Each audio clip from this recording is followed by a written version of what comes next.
আসসালামু আলাইকুম প্রিয় অষ্টম শ্রেণীর শিক্ষার্থীরা। আগের ক্লাসে আমরা বাংলা ভাষার জন্মকথা গল্পের প্রবন্ধের সঠিক উত্তর, লেখক পরিচিতি, পাঠ পরিচিতি সম্পর্কে জেনেছিলাম। আজকের ক্লাসে আমরা এই প্রবন্ধের সৃজনশীল প্রশ্নটির উত্তর জেনে নেব।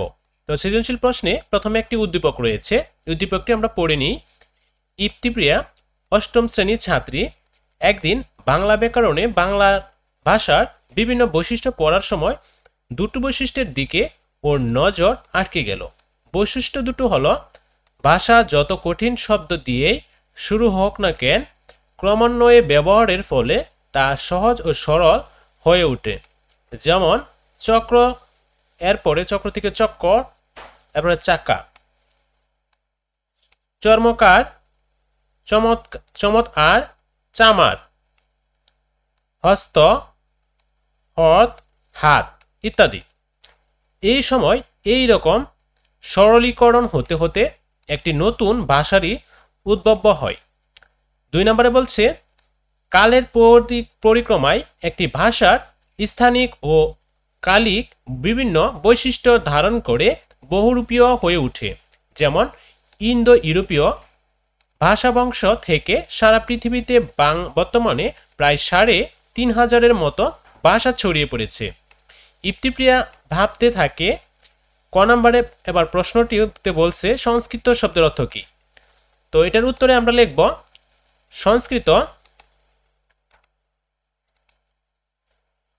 সংস্কৃত শব্দের অর্থ বিধিবদ্ধ বা পরিশীলতা। খ নম্বর প্রশ্ন বলছে, একদল লোক বাংলাকে সংস্কৃতের মেয়ে মনে করত কেন। উত্তরে লিখব, সংস্কৃত ভাষার অনেক শব্দ সরাসরি বাংলা ভাষায় ব্যবহৃত হয় বলে একদল লোক বাংলাকে সংস্কৃতির মেয়ে মনে করতেন। ভাষার ধর্মই হলো বদলে যাওয়া। 100 বছর পূর্বে বাংলা ভাষার ইতিহাস সম্পর্কে কারো সঠিক ধারণা ছিল না। তখন এ ভাষার জন্মের ইতিহাস নিয়ে ভাষাবিদদের মধ্যে নানান রকম ধারণা চলছিল। সংস্কৃত ভাষার আরেক শব্দ সরাসরি বাংলা ভাষায় ব্যবহৃত হয়। এ কারণে অনেকে বাংলাকে সংস্কৃতের মেয়ে বলে মনে করতেন। পরের প্রশ্ন, গ নম্বরে বলছে, অনুচ্ছেদের প্রথম অংশে বৈশিষ্ট্যটির মধ্য দিয়ে বাংলা ভাষার জন্মকথা প্রবন্ধের কোন দিকটি প্রকাশ পেয়েছে, ব্যাখ্যা করো। তো উত্তরে লিখব, অনুচ্ছেদে প্রথম নম্বর বৈশিষ্ট্যের মধ্য দিয়ে বাংলা ভাষার জন্মকথা প্রবন্ধের বর্ণিত ভাষার ধ্বনীয় শব্দের রূপ বদলের বিষয়টি প্রকাশ পেয়েছে। ভাষার ধর্মই বদলে যাওয়া এবং মানুষের মুখে মুখে ব্যবহারের ফলে বদল ঘটে ভাষার ধ্বনির বদলে যায় শব্দের রূপ।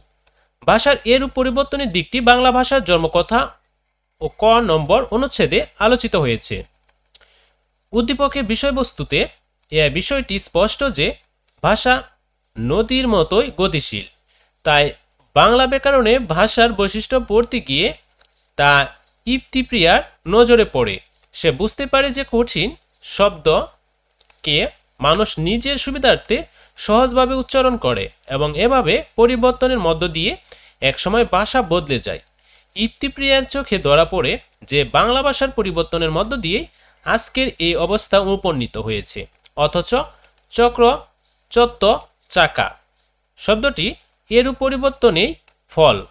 এই পরিবর্তনটির প্রমাণ করে যে মানুষের মুখে মুখে ব্যবহৃত ও পরিবর্তিত হতে হতেই বাংলা ভাষার শব্দগুলো বর্তমানে অবস্থায় এসেছে। এই ছিল গ নম্বর প্রশ্নের উত্তর। এবার আমরা পরের প্রশ্নটা দেখব।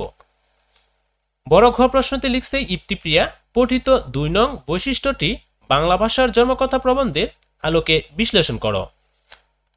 উত্তরে লিখব, ইপ্তিপ্রিয়ার পঠিত 2 নম্বর বৈশিষ্ট্য তথা সময়ের পরিবর্তনের সঙ্গে স্থানিক ও কালিক বৈশিষ্ট্যের ধারণ করে।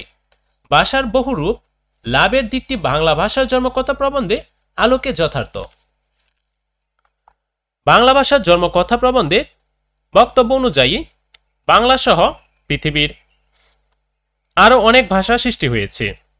ইন্দো ইউরোপীয় ভাষা পরিবার হতে এ ভাষা পরিবারের অন্যান্য ভাষার সঙ্গে বাংলা ভাষার একটি সূক্ষ্ম যোগসূত্র রয়েছে। উদ্দীপকে 2 নম্বর বৈশিষ্ট্যে উল্লেখিত হয়েছে ভাষার উদ্বুদ্ধ ও বিকাশের মৌলিক বিষয়টি।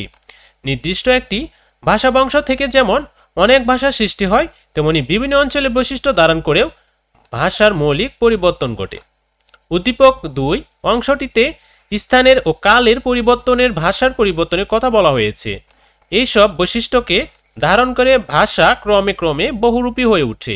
নির্দিষ্ট একটি কেন্দ্র তথা ভাষা বংশ থেকে উৎপত্তি লাভ করে হাজার হাজার মানুষ ভাষা হুমায়ুন আজাদ এবং তার বাংলা ভাষার জন্মকথা প্রবন্ধে সে কথায় উত্থাপন করেন। নির্দিষ্ট উৎস থেকে উৎপত্তি লাভ করে নদী যেমন চলতে চলতে মোড় বদলায়, বাঁক নেয়, ভাষাও ঠিক তেমনি উদ্দীপক 2 নম্বরের বৈশিষ্ট্যে এবং বাংলা ভাষার জন্মকথা প্রবন্ধে এই পরিবর্তনশীলতার বৈশিষ্ট্য আলোচিত। তো প্রিয় শিক্ষার্থীরা, আজকের ক্লাসে তোমাদের এই সৃজনশীল প্রশ্নটির উত্তর বুঝিয়ে দিতে চেষ্টা করেছি। পরবর্তী ক্লাসে আমরা অন্য আরেকটি গল্প নিয়ে আলোচনা করব। পরবর্তী ক্লাসের আমন্ত্রণ জানিয়ে আজকে এই ক্লাসটি এখানে শেষ করলাম। সবাই ভালো থাকো, সুস্থ থাকো, আল্লাহ হাফেজ।